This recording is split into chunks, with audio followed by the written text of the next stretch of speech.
আমি এখন নেড়ে চেড়ে পানি দিয়ে দিচ্ছি।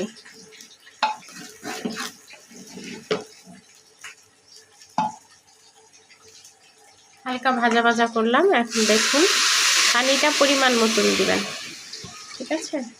আমি এই যে স্টিলের মগের আধা কেজি পানি দিয়ে দিয়েছি, হাফ লিটার পানি দিয়েছি, হাফ লিটার পানি দিয়ে দিলাম।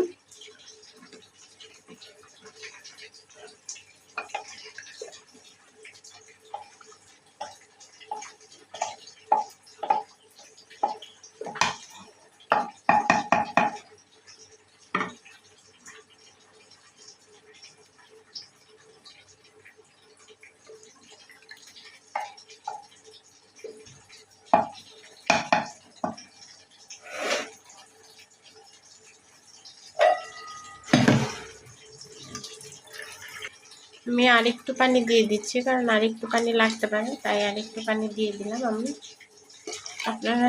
আপনারা পানিটা পরিমাণ মতন দিবেন। ঢাকনাটা আমি লাগিয়ে দিলাম, ঢাকনাটা লাগিয়ে দিলাম। এখন তিনটা শীষ বাজলে আমি এটা নামাই ফেলি। মাছটা ভাজি করতেছি, 3টা মাছ।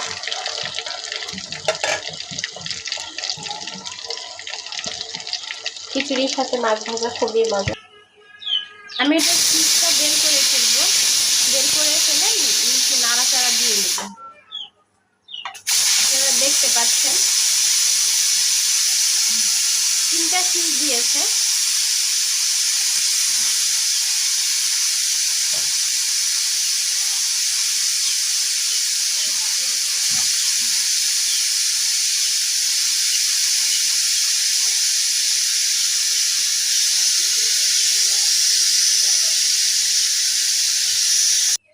খুলে গেছে, এই যে খুলে গেছে।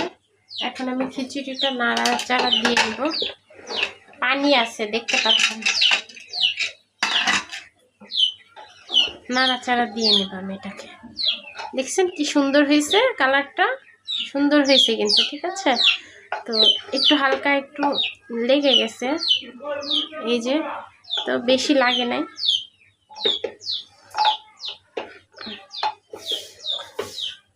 কারেন্টের চুলায় দিলে শীষটা ওঠে না, ঠিক আছে, যার কারণে আমার কষ্টটা করতে হইলো। আমার গ্যাস নাই, লাইনের গ্যাসটা শেষ হয়ে গেছে।